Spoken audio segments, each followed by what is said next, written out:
Thank you for tuning in to All About the Girls, the podcast, where your host, me, Jenny Craig Brown, interviews incredible women to learn what powers them, what inspires them, and how they make our world a better place. Let's get to it. Welcome, everybody. I am here with Mary Cooper. Thank you for joining me, my friend. So glad to be here. Yes. And we are here with another fantastic episode of All About the Girls, the podcast. Again, we have recently, I think most know, GreatNews.Life has hit Michiana. So we launched Michiana.Life in July. And I really wanted to bring some lovely women from the Michiana region onto the podcast. And here we have another guest, Mary Cooper, right from the Michiana region. So thanks for being here. You are a real estate broker for Coldwell Banker Realty, the Harbor Country brand, and co-owner of Krush Volleyball Club. So I want to talk about both of those a ton. But before we get there, just tell me a little bit about Mary. Who are you? Tell me a little bit, your elevator pitch about Mary. What would you tell people if they asked? Oh, wonderful. Okay. Well, I was actually born in Chicago, Illinois. Okay. And lived there probably until I was about 10 years old. My mom was a up-and-coming banker. My mom's story is very phenomenal. But she was an up-and-coming banker, divorced. I was actually born out of wedlock, so there's a whole nother story there, but that I'm not going to go into because it's kind of interesting. But anyway, so raised in Chicago, was a latchkey kid. Okay. And I remember one of my early memories walking home from school as a kindergarten with the yellow yarn with the key on it. Okay, yes. Some of those things, that just dated me big time. But and then I would get home, and then my half brothers would come home, feed me lunch, and then take me off to a babysitter, or do something like that. But how interesting. So yeah, the classic latchkey kid. Absolutely. And I attribute that to making me very street smart because I was a pretty independent kid. A lot of strict rules, but very very independent as far as, knew how making it to where you got to go on your own and making sure you get there, kind of that responsibility young. Yeah. And had no problems walking in the streets of Chicago back then. Wow. It just is what you did. Yeah. Yeah. You had to get to go where you were going. Yeah. So that's amazing. So my mom was working for Sears Bank at that time. And then when I was 10 or 11, we moved here to South Bend. She took a estate planning job with at that point in time, I think it was First Source Bank. So we moved over here when I was 10. Same thing, still latchkey kid. Grew up in South Bend. Graduate of South Bend Adams. Was a swimmer in high school. Okay. That's where I met my husband, Dennis. In high school. That is amazing. Yes. And ironically, not in a very conventional way. In fact, today we would both be put in jail. Okay. Maybe an age difference. Maybe a little bit of age, but yeah. So he was my high school, my senior year. My senior year of high school, he was my swim coach. Okay. High school before that, coach had retired and he stepped in. Didn't care for him one bit initially because it's kind of our joke. And new coaches are hard too. Yeah. So that's probably a big switch for you as a senior in high school. And then this new guy comes in. Absolutely. Because I was to be captain, me and a gal that I was living with, because my mom had actually moved to Florida by then. So I was living with a classmate, swim team mate, whatever. Yeah. And so here comes Dennis as our coach. We're both co-captains, and he's saying, "Oh, you think you're captains? I'm not sure you're going to be captains." And we're like, "We have worked so hard for this. We're being captains, or we just fight." Yeah. So I was not a fan of him. Okay. And then as the season drew on, I just got the crush, got whatever. And then all of a sudden I am figuring out a way to commandeer some Notre Dame home tickets because I know he's a Notre Dame fan, and I'm inviting him to a Notre Dame game. Okay. Yes. And so he was kind of blowing me off for a while. And then he said, okay, fine. So that was our first date. And how old were you at this point? 17. Okay. And he was just out of college. He was 22 and a half, 23. Yeah. So, not a terrible age gap. It's just the youngness. The current issue. Back in the day, that was not a thing. No. Because my parents, same thing. My parents started dating when my dad was 15 and my mom was 20. That's not okay now. Back then, it was just, we all hung out in the same friend group, and that's how it was. Yeah. And so, it's interesting. Yeah. Okay. So, and especially because he was a coach and I was a swimmer. Yeah. So there's, those two things, the age and the relationship. Yeah. Ironically, many of the people knew by the time the swim season was over, and even by the time, following up through the rest of the year, everyone pretty much knew. Okay. It's just one of those things you just couldn't hide. Yeah. And was this scandalous, or was it really just she's literally about to graduate high school, who cares? Yeah, I think that's really pretty much what it was. I don't think it was scandalous. Like nowadays, it would be very scandalous. It would be, but again, it just wasn't like that. So we just started dating, and the family that I lived with, I was not very honest to them about it. So it took an embarrassing moment when I wasn't really honest that I was going to this game. It might have been another game we were going to, and I missed a birthday party. The mom of the family that I was staying with, I missed her birthday party, and realized that was just a pretty crappy thing that I had done, And Dennis was really upset with me that I had not communicated with them either. So, he wanted him being a little bit the same. Yeah, he was a little bit more mature than I was in that aspect. But they were okay about it once I told them, and once we moved through it, they were okay. And they adored Dennis. I mean, everybody, he was a great coach. So they adored him. So then shortly probably around Christmas time or something, he took a job in Indianapolis. Okay. As the head swimming coach for the Indianapolis Swim Club. And so I would go down there, I would take the bus down there and visit him every once in a while. We'd talk on the phone. And then eventually here it came, I'm graduating from high school. And where am I going to go? What am I going to do? And he says, well, you can move down here. You can go to school down here. You can coach down here. And that's what I did. Okay. So graduated, moved down, went to IUPUI, lived in a dorm room for like 3 weeks, and then moved in with him. We coached the Indianapolis Swim Club together for a couple of years. It was great. I went to school. And then we got married. Oh boy. Moved down there at 9. No, let me see here. Moved down there, married at 19, married at 20 maybe, first baby at 21. Then we came back up here to South Bend. Okay. Lived in South Bend until late 90s. Okay. And then we moved into Niles, and we've been in Niles ever since. So Niles is a great community. Yeah. Niles is a great community because it's the bedroom community of South Bend. Great. Well said. Okay. I think that's a perfect description. All my babies, with the exception of my first one, all my babies were born in Memorial Hospital. And that's how many? I have 5. 5? 5. I've known you for a while. I feel like I didn't know this. Yeah, okay. I have 5 children, 4 girls, 1 boy. Oh my gosh. The 1 boy is right smack dab in the middle. Okay. And so my oldest it's going to date me. My oldest is 40, and my youngest just turned 30. Wow. Yeah. So all out of the house, all you are empty nesting, having a good time. Absolutely. Okay. That is good. Yeah. Yeah. So, let me see here. So about Niles. Yeah. We, job change. We just needed to make some changes. Sure. At this point, you were working where?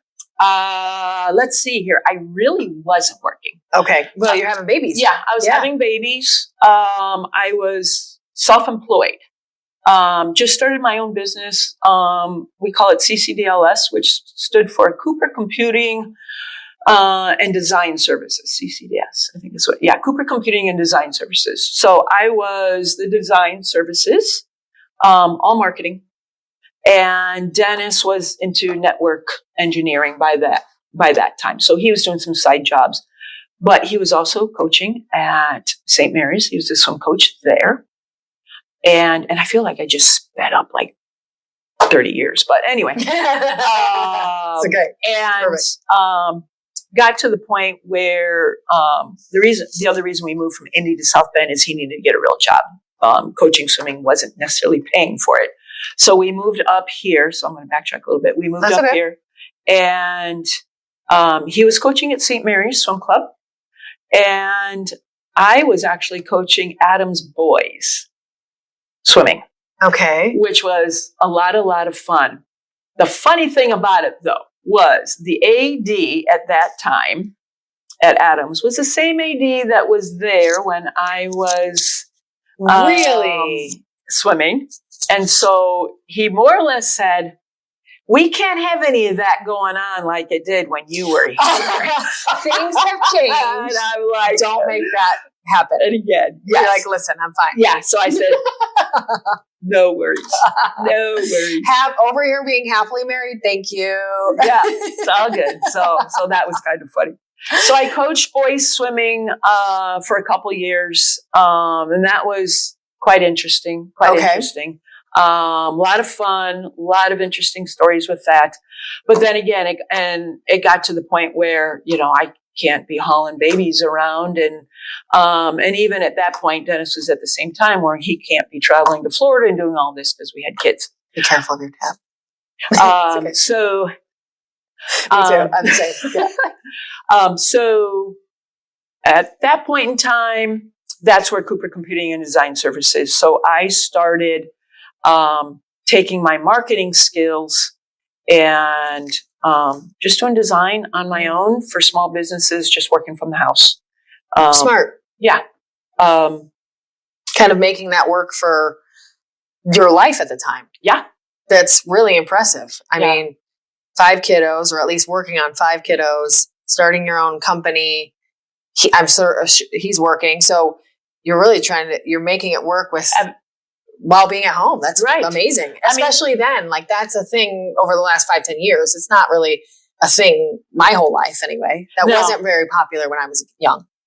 Yes, exactly. Right. Well, and it really was, with 5 kids. And he was coming into sales at that point in time, and there just wasn't a whole lot of money for 5 kids. Absolutely. And so how do I supplement, and how do I do something that I can actually feel good about? Yeah. So, started out from designing business cards to, I had a client who was starting up a preschool. And so I did all of their marketing, learned a lot from, investigating how to deal with signage and variances and all that kind of stuff. So, and I could do that, sometimes I was working after the kids were in bed or, doing whatever. Those late nights or whatever. And then some of that, once we moved into Niles, it evolved a little bit more. There was a niche that I found for homeschoolers. So I started teaching homeschoolers typing, different things on the computers that the parents couldn't teach them. And there was no school for them.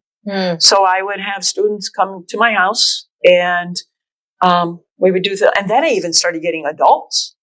When the kids were a little older, I would actually go into nursing homes and teach them how to, and literally it wasn't always teaching them, it was literally going through their mail. I'd come in once a week and we would go through their emails.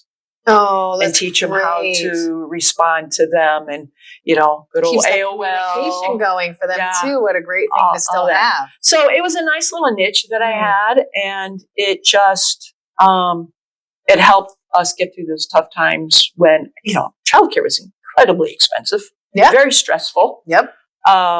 And there was a point in time where I had to depend on childcare when I started to work for the leader. Mm-hmm. When my youngest went to school, that's when I entered the workforce again. Okay, so you kind of get the kids off to school, and then you say, I'm going to take this kind of into a company? So you started with Leader Publications. It's not how we met, but it's something that we have in common about our history, Yes, right? exactly. So tell me a little bit about how'd you enter, why Leader? Tell me how you got in there. So Dennis, side job, what he was doing besides his sales, he was working for a computer, but he would do side job where he would wire networks. Okay. So Leader, he was contacted by the publisher at that point in time, and they needed their systems, all their computers hooked up. So he would go through and he would run all the network lines behind the walls, and I would actually come in and help him sometimes. It's not a job I want to do. Yeah. And that's, and he doesn't do it anymore because he could tell you, being behind the walls in the deep basement gullies of the Leader that, scary.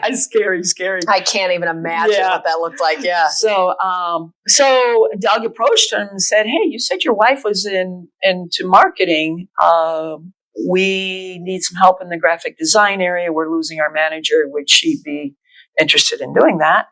And so he, came home and told me about it. And I went in the next day and interviewed. And all of a sudden I was managing the graphic design area. Wow. So, and that was in 1999. Fantastic. So, and then 8 years later, I came in to do very similar, unbeknownst to me at the time. I was hired to work in the graphic design department, is what I was told. I was actually hired to take over the graphic design department, but I didn't know that. Right. They saw that in me. I didn't see it in me at all, which was a crazy takeover. But I think it's such a cool kind of background that we sort of share. You built that department from what it sounds like, I think, but I was there along the way.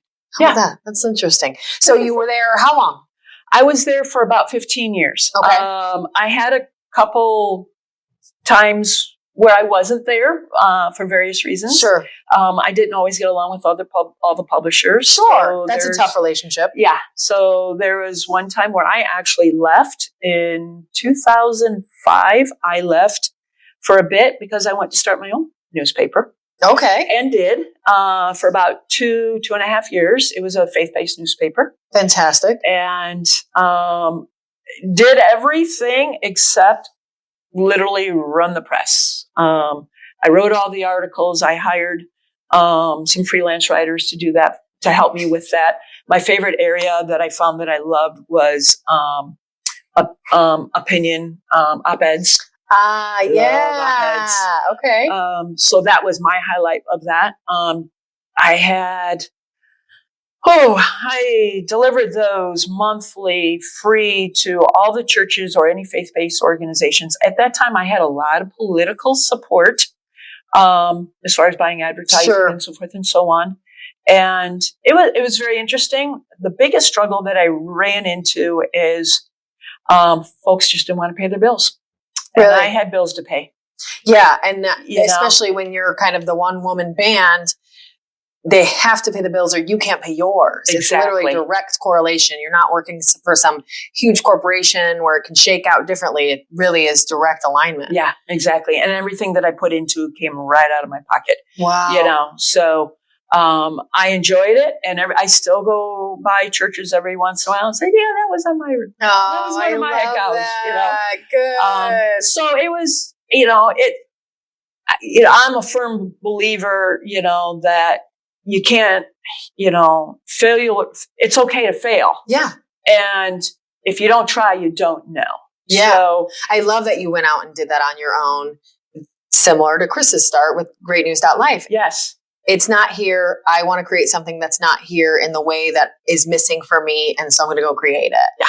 And who cares how long it lasted? Technically, it did work. It's just the struggles of being a one-woman show. Exactly. And that's really hard. Yeah. So that's a great undertaking. Yeah. Very impressive. So and then I think went back to the Leader afterwards. Yeah. So Leader reached out to me, asked me to, at that point, manage their sales. Okay. There was I was doing inside sales there for a while. Then I was doing outside sales. Then I was doing all of sales. So classifieds, inside sales, and outside sales. So I was managing that for and that's an quite interesting jump for, if there's any graphic designers listening, they probably think, oh no, I'm not doing that, right? So interesting jump for someone that's not been in sales to go from design to sales is probably what you found out is it's a great fit. But most often that's not.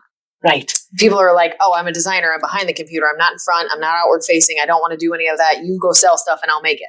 Right. But you're doing, okay, I made all this stuff and now I'm going to go sell it and help. It sounds like run the sales department, meaning making all those other folks sell well too. Make those other sales. And it's found, the reason I like graphic design is I love the artistic. I'm a left and a right brain person. Okay. So, I love creating. For your graphic design folks in there that are getting into that is many times it's production. Yep. Okay. And it's not a whole lot of fun. Okay. Yeah. You're making that, you're updating that ad for the person with the new sales or specials or whatever it is, or the new cars, the new APR. Yes, exactly. But not every day do you get to create someone's, giant new logo for their launching company that is going to make $1 million. That's not always what graphic design looks like. Exactly. Yeah. Yep. I found that out as well. It's tough. Exactly. Some days are hilarious and amazing and so fun, and some days you're doing the same old thing. Same old thing. Yeah. Yeah. So that's where, that transfer actually came in initially because I had an idea on a product. So I went to the publisher then, who was Doug Fairs, and I don't know if you knew Doug Fairs, but I had an idea for a product, and so that was the segue out of the graphic design into the marketing and the sales. Okay, so, how interesting! Yeah, so very cool. I like people. I like managing people, and I like to see things happen. And so I really, really, really did enjoy. The managing of people. I'm still great friends with the people that, Yeah, that crew is just so connected, I think, through so many iterations. There's, the iteration of 2008 when I was there, the iteration of your years there. Some folks that have been through both that are still good friends, if we're thinking Rhonda, right? Yep. So there's just all of these amazing humans that have come from different groups like that are still just connected, and it's cool to see. Yeah. That's how I had already knew Sharina. I think that's how you met Sharina. I hired her. Did you? Yes. I didn't know that. Yes. Okay. That's fantastic. I had hired Sharina and our good friend, Donna. Donna Knight. She's another amazing human in the region. That's just a gem. Okay. That's really great. So, yeah. And I worked there because of Sharina. I know Donna because I worked there. So it's a really cool, you helped all of that happen. Yes. This is really great. Okay. And then I know you had some other media experience. So left a leader and you've done some other things.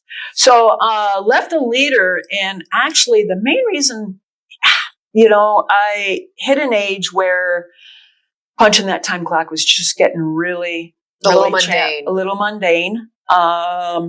And again, we've talked about, I didn't always have the same vision as the other publishers. Okay. Sure. And that's perfectly fine. And I had always said, when I retire, I'm going to do real estate. Okay. And at that particular It's funny time, that's your retirement. Yeah, I know. It's not that at all. That's a funny thing. But a lot of my clients throughout the years, because I was with Classified, so a lot of my clients were also realtors. Okay. So I had a great, group of realtors that, I kind of watched what they had done and was kind of impressed by that. So that was kind of where that came from. Okay. And at the time that I made that decision, I had no idea. So let's see here. I'm trying to think timeline on here. That was about the same time that Dennis was starting Krush Volleyball. Okay. Yes. And we have to talk about that too. 2014 was about that. So I was in my just approaching 50 at that time, and I was just ready for a change.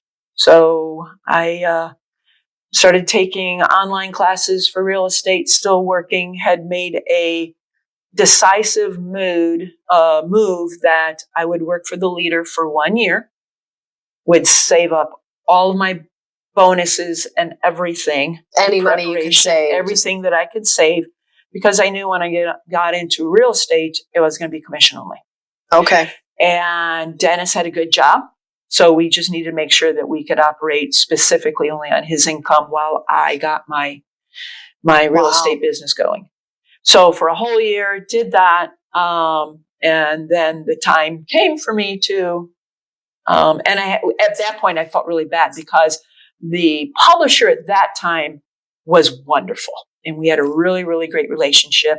And I really felt bad when I sat across from the table him and I told him I was leaving. Ugh. And he was like, I don't understand. Oh my gosh. And I had to tell him, I said, the decision was made before you came on board. Yeah. It was just, this is my plan. It had nothing to do with this place or you. Yep. It was my goals. It was my goals. Exactly. That's well done. So, that's hard. Yeah. So, because you could have easily just said, well, this is really snuggly. Let's just stay here. This is working. I'll wait. Yeah. And you did not. No, I did not, and I had made a motion, and a lot of things, 2014, a lot of things that were going on in that year of transition. So again, my husband that's when he started the volleyball club, and he grabbed a crew of folks that he knew. He had just been in volleyball for maybe 5 or 10 years playing, and our daughters had just started into the volleyball. Backtrack about Dennis. I mentioned he was my coach. Mm-hmm. He has been a coach since day one, and it's just in his blood. So he's never not coached. I see. So, I was going to ask how he got into volleyball coaching from swimming. Yeah. But it's the coaching aspect. It's the coaching aspect. He's just brilliant. And he coached swimming. He understood biomechanics. He understands the physical portion of that. So after swimming, then he was softball and had coached World Series team, kids World Series team, of course, our kids. And then from there, then we transferred over to basketball, all with the kids. And then I transferred into volleyball because that's what the kids were doing. At the same time, he was starting to play volleyball, 2-on-2, coached or played with Coach Krush. That anybody in the volleyball world knows that name. He was one of the Olympic coaches this year for the women's team. Oh, wow. Team. That's incredible. So he was it's just in his blood. Yeah. That's Dennis just coaches. He's a coach. Yeah. So that was the transition into volleyball. And he was frustrated because there just wasn't enough in Southwest Michigan, Northern Indiana, on the club side. There's travel travel basketball, is huge. Travel soccer, travel absolutely. Baseball, basketball. Our kids played all that travel stuff. Sure. And through 5 kids you probably saw, so it's probably easy to shake out and see some of the gaps where there's missing sports or there's missing travel teams. Yeah, exactly. So he sees this gap in volleyball and says, let's fill it. Yep. My oldest, there was a small team that my daughter was invited to play on. I was very nervous for that because I knew it was a very expensive sport. But we made it work. And so then Dennis started coaching because very expensive. And the nice thing is coaching is then you don't have to pay for your kid to play because I love it. So that was the beginning of Krush volleyball right after that. So he coached not my oldest daughter, but he coached all of my other daughters throughout their volleyball tenures. And then coming back around, had a handful of visionaries with him, and we developed the name. We developed the logo, which has been changed since then, and it just took off. And first year, just a couple teams, and now he averages usually about 22 to 24 teams a year. Kids 7 to 18. We get them into colleges. So, I think he has 92% of each graduating class plays some form of college. We've had Division I kids. We've had NAI kids. We've had Division III, Division IV. Whatever those players want to do, he will get them there. Okay. So amazing.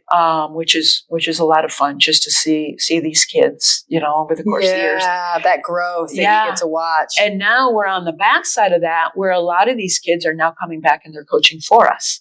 Full circle. Great. Yeah. That is so neat. So, that is a great full circle. Like, it's got to feel good that you two built this club, and that's what's coming of it. Yeah. That's wonderful. It's wonderful. So, I play. I'm not a good volleyball player. I've learned, okay, and I've played rec. I love volleyball. To play. I'm not good, but he was very good. He was very athletic. He was athletic. I'd like to say I was athletic, but I did much better in the pool than I did any other sport. That's your sport. Yeah, that's okay. That was my it's thing. Still pretty incredible. But yeah. So I just wish I was still as fit as I was back then. We all do. Yeah. So pretty much now what I do is I help on hands when he needs me, and I mainly do the marketing. So you're working on hitting everybody, making sure they're aware of the Krush Volleyball Club, what you're doing, where you serve, all that good stuff. And then he says, great, send them to me and I'll handle the rest. Yeah. That's fantastic. Yeah. I love that. And then tell me how you got into real estate. So you said, when I retire, I'm going to go real estate. When I retire, I'm going to get into real estate. And then that came, right around the 2014-ish. And so, ironically then, my second daughter, Nikki, was just had her first child, I bet. So she was young. She was early 20s at that point, and was trying to, again, manage the same thing, childcare and all that kind of stuff. And her and I were talking, and I said, hey, Nick, why don't you get into real estate? So we went and talked to a local broker, and Nikki actually jumped in sooner than I did. And she's like, Mom, I'm running with it. So she went and she did online, she got her license in Michigan. And then 9 months later, here come I. And so I went and talked with the same broker to get on with her. And she goes, well, Mayor, there's kind of a problem. She goes, I know you're going to do fine, but I suspect that you and Nikki are going to share the same clients. Point I would have never thought of, but that makes sense.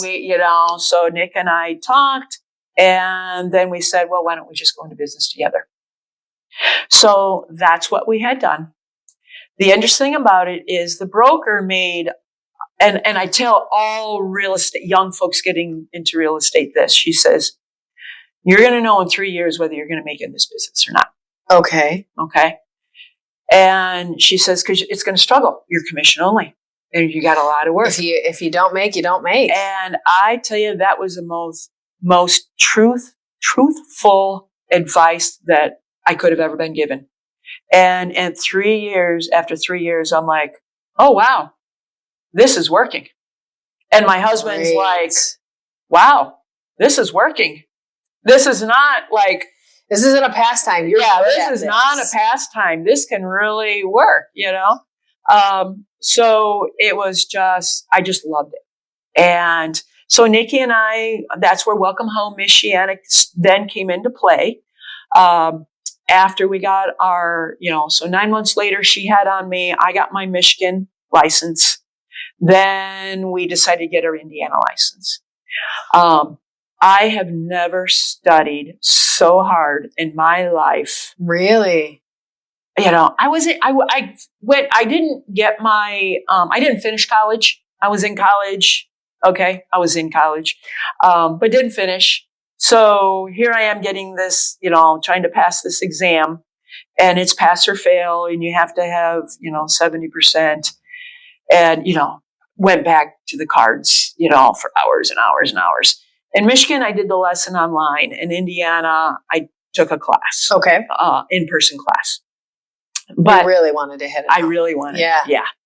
And the funny thing is there is no way I was not going to pass knowing my daughter had on the first side. Of course, because now it's a competition. Now it's a competition, okay? Because there's not many agents that will take that exam, 2-3 times, and either they decide to take it the fourth or they said, this is not for me. Yeah, obviously it's not for me. But you said, I'm doing it. Yeah, I am doing it. So we got our Michigan, and then a year later we got our Indiana exam. The Indiana was very, very difficult. But we both passed. We took that one at the same time. Yeah. So we both passed, and we had to come up with how do we incorporate, Indiana and Michigan and the both of us. And we reached out to some friends like, hey, we need you to help brainstorm us. And so that's where Welcome Home Michiana came from.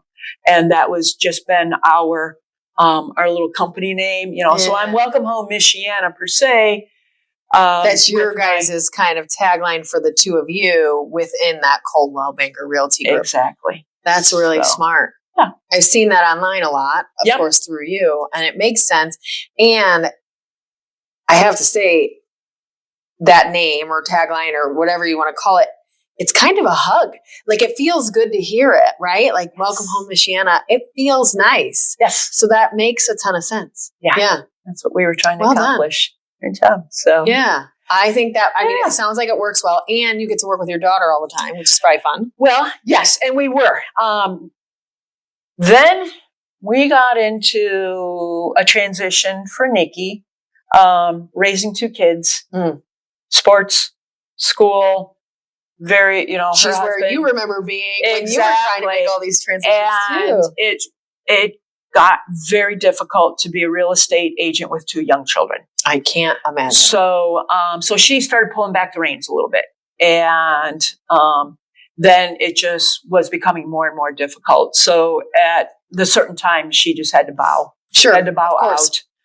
So again, it's still commission based, and all of those things adding up. It's tough. And it's her kids went on calls, but at that particular time, if you're a buyer's agent, and mainly that was a lot of our business at that time, you get that text, you get that call, and it's not like, well, wait till I get a babysitter. Mm-hmm. No. And so it was really, that's how that works. Yeah. That's how that works. So incredibly demanding for someone with kiddos. Yeah.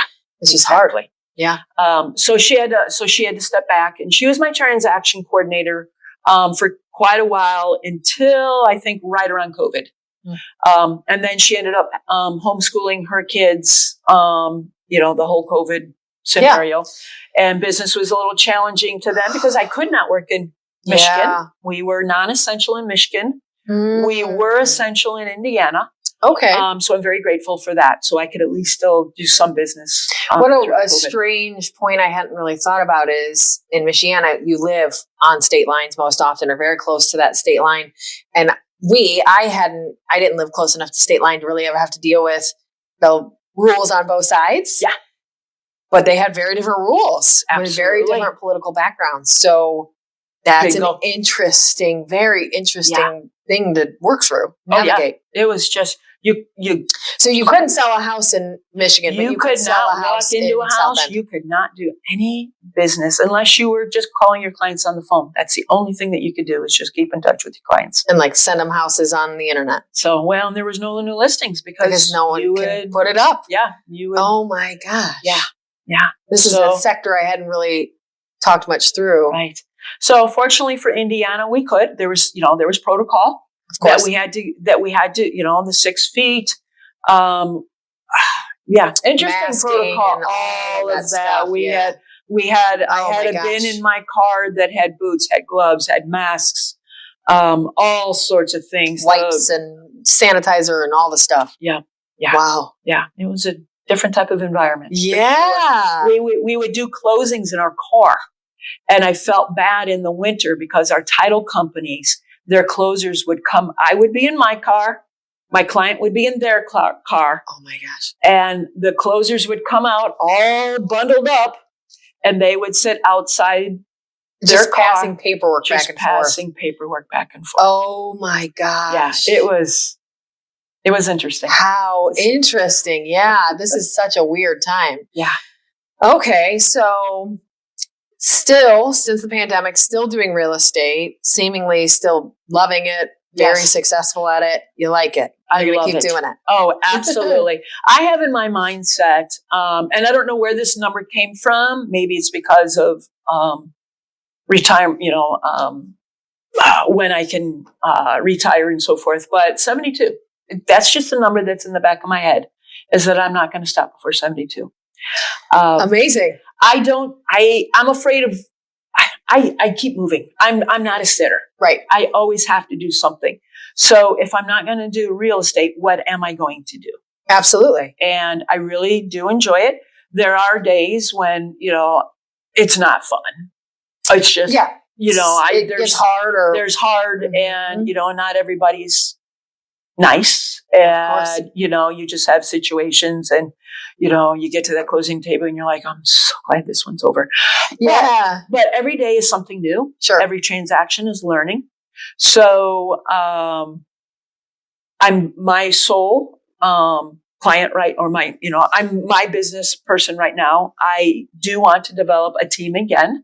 That is my goal, is to have a team to help set up my retirement. So, I am looking to have some agents, on my team that will help, by, listing and buyer's agents. The other thing that I've started doing in the last couple of years, I was invited to be a real estate coach. Interesting. Okay. So, Workman Success Systems, Viral Workman. I initially started as one of their clients where they were coaching me. And then after about 18 months, they asked me to be a coach.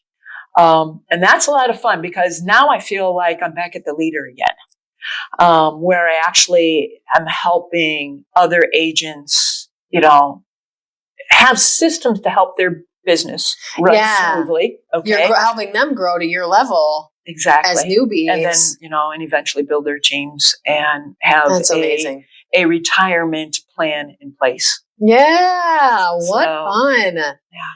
That's cool. And I think with what you've learned in the field, those folks are going to want to be part of that team because they're going to say, hey, you're the pro. Help me be the pro. And then I'll help you retire. Yeah. This is a win-win, right? Yeah, absolutely. Yeah, that's fantastic. Absolutely. And tell me a little bit, if you think about through those careers and changes and having kiddos, who are the women that stuck out to you as super impactful for you? It's interesting. Late in life, I learned to respect my mom and appreciate her as a single woman raising, early on, trying to go to school, get her master's, three boys and then me. Okay. Wow. And a lot of the things that she did during that time, I talked about the latchkey and, with, God forbid, how unhealthy and how unnurturing and all that kind of stuff. But when I got in my 40s, I learned to have respect for her. And not that I always agreed what she did, I understood her why. And that was really, really impactful for me. And so in her later days, we got along a lot better than we did when she was raising me. Good. That's great. The other person that I learned to have tremendous respect was my husband's mom. Okay. Del Cooper. She, just as Dennis and I were meeting, they were just going through a divorce. And it was rough. She was also a world traveler. And she is the most world travel female in the world. She has this nice little trophy. She's not with us anymore. But what I saw how she managed that divorce, and they were business owners, and she lost essentially in it. She had 2 years to earn a lot of money to pay off the portion of that. Yeah. The portion of it. And to see how she did that just blew me away. And I learned a lot from her about running a business. Okay. And that's wonderful. Resilience. Yes. Resilience was huge. And so those, in my later life, those two women had a lot. The other one's really going to surprise you because you might know her, but we do have a connection there. And her name was Lindsay. Ugh. Now you're going to make me cry on the And podcast. it's funny because as soon as I said her name, because I teared up. And, you can't help it. She was a people, glorious woman. God brings people in your lives. Yes. And you don't know why. And I'm not a crier. I'm a very thick-skinned person. Same. Okay? But man. And here comes Lindsay. And Lindsay was a salesperson, very well connected in our area. Mm-hmm. And her and I, we butt heads. And I did not know this. I'm loving this story so much. Her and I, we were butting heads, and she was just giving me a lot of pushback. So her and I had a little meeting back in the press room. Mm. And really, it was just like, what's going on? What's going on? And I can't tell you exactly what it was, but it was two strong women. Because you're similar. I think is exactly what it was. Two strong women. And neither one of us was willing to let the other one run the day. Yeah. Well said. I think that's spot on. Knowing both of you, I was never in any of those situations with the two of you. I never worked with both of you. I barely worked with Lindsay. I could see that. That's absolutely what it is. So we came out of that with God's grace, but tremendous respect for each other. Yeah. And we just learned that we needed to give each other some space. And it ended up being iron sharpening iron. And the thing, when I say that was right around 2014, and I might be off a year. Sure, of course. Okay. Mm-hmm. At the same time, she was running 5Ks and all these things. She was very. And we were having runner, outdoorsy, workout queen. And she said, "Hey, Mare, urban adventure." Yes, I remember her talking about the urban adventure. And she challenged me. And I'm like, "Yep." So did you guys do urban adventure together? So for those that don't know, urban adventure is a local. There's that show. It's sort of like one of those, but I can't remember what that is. Race. Amazing Race. Amazing Race. Yeah, so it's a kind of a local Amazing Race. I think they still have it. I think they do still have it. I'm sure it's changed through the years because that's 10 years ago, but it was a cool thing. It was a cool thing. And I think the whole, the basis of it was bike only for the most part. And you had to bike to different areas of Michiana. So you were over in Mishawaka, you were in South Bend, you were in Northern, and different areas. You're at the farmer's market, and you had to buy a loaf of bread, which then that loaf of bread was donated to the next place that you rode your bike to. You had to, so different areas, different parks or things, but it was all on bike. So she invited me to do this, and I was way out of shape, way overweight, and all this stuff. So we started biking together in the evenings. I mean, it was great. And we just started on this great relationship. And I really, really have wanted to go since there. I remember Lollapalooza was big that year. Yeah. And we had great conversations. I did not go. I sure wanted to go that year. But her and Serena went together that year. Yeah. So I've not had so we did that, and then we kept on working, and then she passed from in 2016. That sounds about right. Okay. Yeah, right. Yeah. Yeah. And she was an amazing human. And she, again, I said, I'm a thick-skinned. I've not experienced much death in my life. And that impacted me more than in my mom's passing, more than my mother, more than anything. And Lindsay has just always, she's just there. Yeah. She's in your heart, your mind. In my mind, always. And I think everyone she touched, she was such a light, which sounds so corny. I can't give her a better one. You know what I mean? I just want to give her the best word. She was infectious. Well said. She was. She made everybody a little bit better. She did. And if you can have more of those people in your life, I think absorb them, take them, whether it's a hard road or an easy one, have them in your life. Yeah. Absolutely. Exactly. Yeah. And she gave me a lot of courage. She, to run a 5K and to, do the urban adventure, anything that I had not done for 20 years or more, so she was, she just challenged me a lot, and she made me grow a lot. Yeah. And, and I'm glad you brought her up. I did not know that story. So that is a wonderful connection. And she's fantastic. Yeah. I love that. You're so cute. Well said. So that's a great one. No, and I think that those people coming from, I recently had Amber Pulford on to the podcast, and she taught me a lot about, I told her the same that I'll say today is so many women talk about moms, sisters, maybe mentor, boss. Very few talk about those random colleagues or friends that have really impacted them. And I think we need more of those. Oh, yes. And I think I would love everyone to have a great relationship with their mother and their siblings and all of those things. Don't get me wrong. But those female relationships and friendships that we have with those people that we surround ourselves with are really important. I said then, and I'll say again, Jane Fonda brings it up all the time. Those women relationships are really important. It is important to surround yourself with friends that you can call that are female, that know what you're going through and know what we were talking about hormones off camera. Yes. Not a lot of people I'm going to talk about hormones with, right? But they're all going to be female. But they're all almost every single one of them is going to be a female. And I think that it's important to have those people surrounding you. And I think that's a great example of one of those relationships. It's a great one. Yeah, absolutely. Absolutely. So you mentioned you haven't been surrounded by much death in your life, which is a wonderful thing to be able to say. But what are some of those hard parts of your life?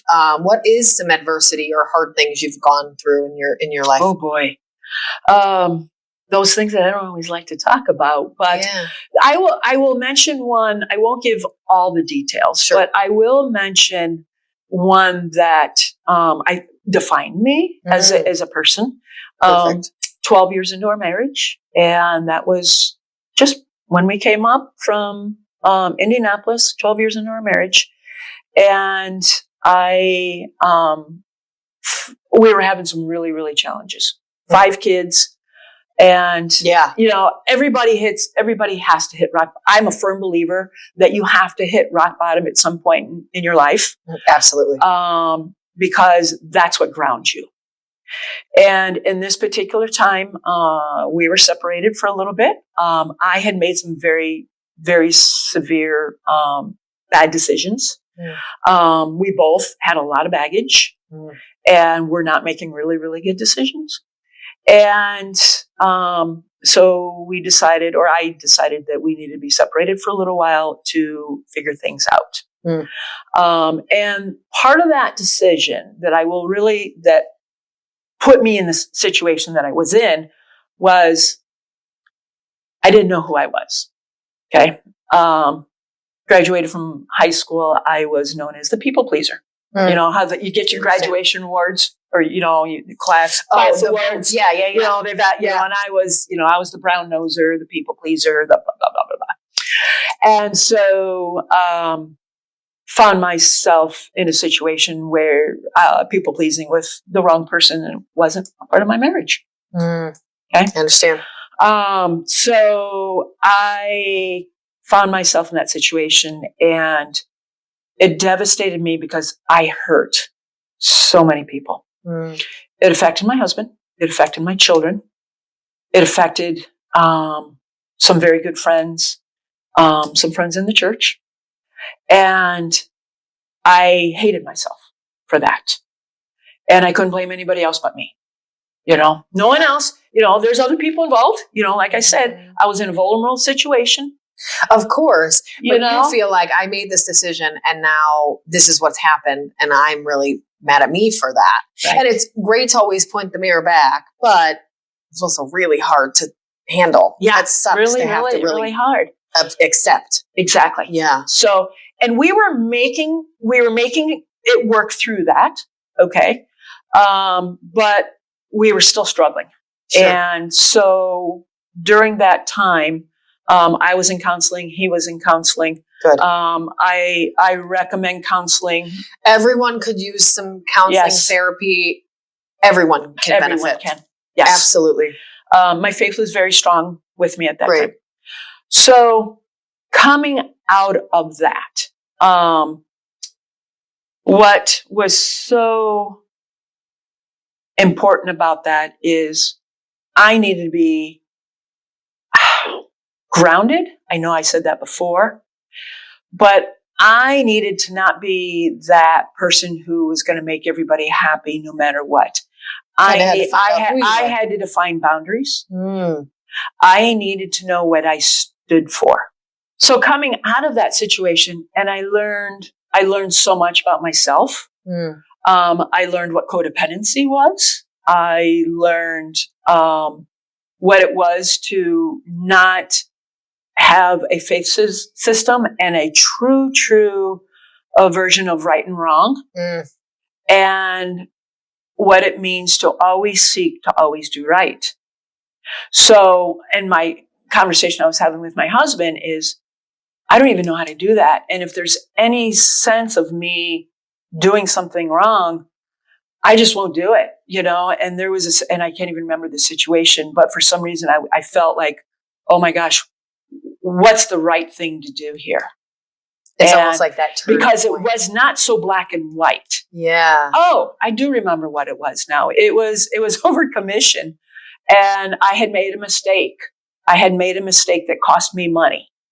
And it was when we were having a transition in our real estate world and business. I'm not going to go into that all, but there was a transition in the laws. And so I had to make some changes in a listing. And when I made those changes, I forgot to change a commission structure. When I forgot to make that transition structure, I could have just kept quiet about it and just let it run the course and hope that I was going to make more. And I'm like, can't do that. So I did it. It cost me a lot of money, but it was the right thing, And that's probably where you feel like, okay, I can be this person. I can be this person. I am this person. Yeah, I'm doing this. I'm making the right decisions. And so that was my husband. We were just talking through that thing, and coming back, it all comes back to that one time when I was 32, 33, right in there. That was a life defining, from here on out. Yeah. And I like myself a lot better now. Good. And that's so important too, because we all have those rough patches. We've all done some dumb stuff in our days, but if you can really hone in on that moment and flip it, like you really made the change yourself within you. And in that moment, you proved it to you. And that is really big. And that is really hard. And so for you to fully change yourself and say, I'm done with that. This is me. This is really who I am and who I want to be. So I'm going to make sure I am. Yeah. That's huge. Yeah. I love that. And you guys worked it out. Oh, did. You changed that portion of learned the new ways to cope and change and do all the things. And now you guys are still happily married for 41 years. 41 years. 41 years. And we've been, yay! Yeah, it's funny. I heard you use a term at one point in time about seasons. And people are in your life for a season, reason, or a lifetime. Was it that one? Yes. Okay. And I have just recently, this has just been a little moment or thing that I've been sharing with. I love working with young kids and young marrieds. And, of course, I want everybody to be married for 41 years. I want them to have the length, but I know the sacrifices that comes from. Yeah. Okay? And just how life happens. Yeah, it just doesn't. Absolutely. Seasons.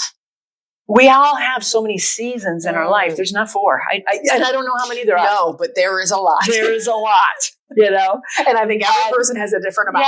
Yeah. And so my husband and I we're in a great season right now. Yeah. And, our kids are all grown. My son's not married. He probably never will be. And that's okay. But all my girls are married. We have, they have their children and so forth. Yeah. And here we are, empty nesters. And we're having a blast. I love that. That is worked exactly how we're supposed to be doing it. We did our season of raising kids, of giving every penny we could to what they had, what they needed, and every ounce of time that we had. But now we're at that season where we can celebrate ourselves a little bit. Yeah. So that's why we go to London and Paris. And, we're not throwing money out the window. There's budgeting. You just got back from an amazing vacation. Yeah. And you did. You hit London and Paris, and I saw you on Abbey Road and everything. Oh my gosh, that was so fun. Yes. And that's where you get to be now. Yeah. And so that's the season that we're in now. And, what the next season is, we don't know yet. I'm not sure I really want to know some of that next season. Yeah, I think you're right. It's good to be surprised a little bit. Yeah. So that's just, well said. Yeah. I just love you. Are you ready for the hard part? Oh, I thought that was the hard part. Quick response questions. Now your time. Actually, that probably was the hard part, and you'll probably do just fine here. So we've got quick response questions. You've got 5 seconds to answer the question, or you get buzzed by our handy little buzzer, even on the road. We've got a fancy buzzer. Thank you, Deanna Grimes. And she sent me this buzzer. So you've got 5 to get buzzed. The goal is to not get buzzed, of course. Okay. And this is going to fill us in on who you are a little bit more than maybe we know. Interesting. If you had to change your name, what would you change it to? I changed it once. It was Mary Lee Cooper. Mary Lee. Now it's just Mary. But yes. So you did change it. You got rid of the Lee. Yes. Does that I got count? teased in 2nd grade. Interesting. Yes. I was Jenny Craig. I got teased all the time. Yeah. So Sarah Lee, that's a brand of pies, cakes, 2nd grade. And everybody would say, nobody really likes Mary Lee. Oh my God. That is awful. In 2nd grade, the Lee became the middle name. Okay. Yeah. I love that. Yeah. You can answer because you already did. That's fair. What has been your favorite age so far? 50. 50? I have so many people that say 50. That was when so much. Just and friends 50. Say 50. I have a lot of friends and family that say 50 as well. Okay. I hated 30. Really? Yeah. I had to grow up. Yeah. I had 5 kids. I had to grow up. Yeah. If you could be one Disney character for a day, who would it be? Mary Poppins. Ooh, good one.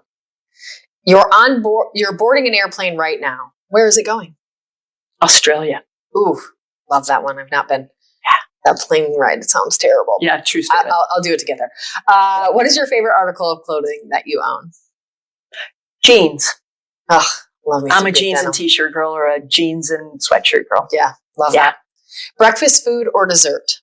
Dessert. Tropical vacation or mountains? Tropical. Are you usually early, late, or right on time? Right on time. You were right on time today. It's perfect. Do you prefer to give gifts or receive them? Gifts. A give all the way. All the way? I hate receiving. I'm a little awkward with receiving. Yeah, absolutely. What is your least favorite chore to do around the house? Bathrooms.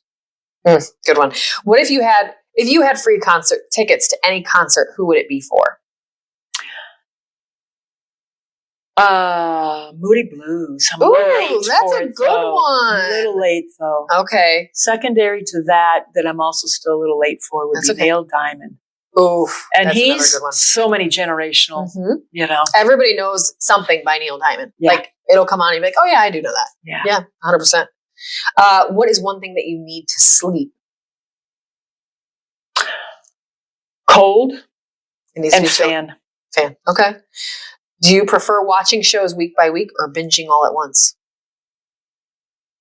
Binging, but I wish they wouldn't end. Binge forever, right? I'm watching Emily in Paris right now. Amber mentioned that one too. I have to watch this. Everyone is watching it. I was going to Paris, so I started to watch it, but now I'm finishing it. And I'm like, I've been there. Oh, loving it. That's so fun. Do you cannonball or toe dip into a cold pool? I'm a swimmer. Total cannonball. Yeah, you're going in. Or you're probably doing some fancy dive in, but you're going right in. What is your go-to karaoke song? I don't karaoke. Karaoke'd once to Blackwater. Blackwater. I stunk at it. Really? Yeah. Oh, you're almost going to get buzzed. That was good. You pulled it right out. That was good. I stunk at it. What mythical creature would you like to believe is real? Mermaid. Oh, good one. And then what is one lighthearted hill that you would die on? Rudeness. I don't tolerate rudeness very well. Be polite. Be polite. Be kind. Done. I love that. Yeah. You didn't even get buzzed. I almost got buzzed. I almost got buzzed. Yeah. That karaoke thing. Yeah, I always said, I love music. I love music. I love all genres of music. I love to dance, everything about it, but I have no talent. God did not give me 1 ounce of talent for music. And I always not in shake the my music head, industry. I can't play an instrument. I can't sing, can't dance. I'll do it. But yeah. Interesting. I love that. Well, you did it and you didn't get buzzed. How do you feel? Awesome. Well done. Winner, chicken dinner. Well, Mary, thank you so much. This has been a blast. You Yes. are amazing. I think Thank this you. might be, it's got to be close to 1 or 2 times I've cried or come close to crying Oh, in I'm the podcast. sorry. And you did it. So well done. Not many can make me do that, but you did well. Well, thank you for coming on the podcast. How do people connect with you online? Facebook, what is it? What do you use? Facebook, Instagram, I'm on LinkedIn? I'm on all of them. Facebook, Instagram, not as much. Facebook is very good. Mary Stewart Cooper. I'm a realtor, so just type Mary Cooper you're gonna find her. and you'll find me. I try very hard to be out there on the social media as much as I can. You do So really well. I'm on LinkedIn. I'm starting to do a little bit of video stuff, so I'll be on YouTube and TikTok eventually. But, All right. Yeah. Well, connect with Mary, everybody, and we will see you for another episode of All About the Girls next month. Join us, connect with Mary, and we'll see you soon. Thanks for joining us.